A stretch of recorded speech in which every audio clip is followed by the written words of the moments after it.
and that is their chance, I believe. Well, it's definitely the chance. If Fav lose it, they cannot get into that top 4 because Guts will jump up, and then they are adrift by at least 4 points. And then you're looking at, obviously, you know, Fav, that's a must win. But Guts, as we said before, their game's in hand. They're both must wins if they want to take 4th.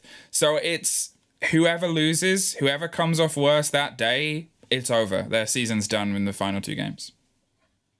There's a lot to look forward to, but that is our next Playday.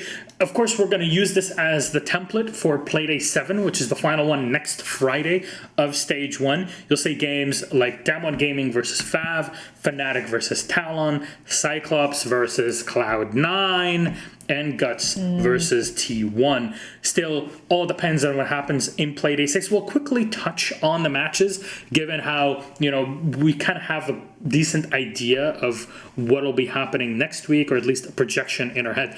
Damwon Fav, if we look at Playday 6 and before that, how does that shape up to go, Jess?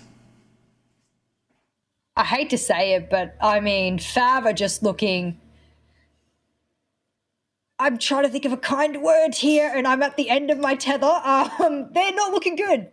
They're looking quite weak at the moment. After today's performance against C9, I think people would have cut them a little bit of slack because they didn't perform well against the best team in APAC North, so that's okay. But if you go back a week before that, they got 7-1 by Talon. You go back before that, they barely won against T1, who, I mean, has, you know, not put any points on the board. You go even further back, they went OT win against Fnatic. I mean, things haven't looked very good for them this season whatsoever, I'll be really honest. So I don't expect that Damwon let them walk away with the win. And Ace, you know, Fnatic have had a rough time, but if they can't bring it back against T1, that'll be a rough one, since Talon is awaiting in Playday 7. And Talon, as I just said, are surprisingly good.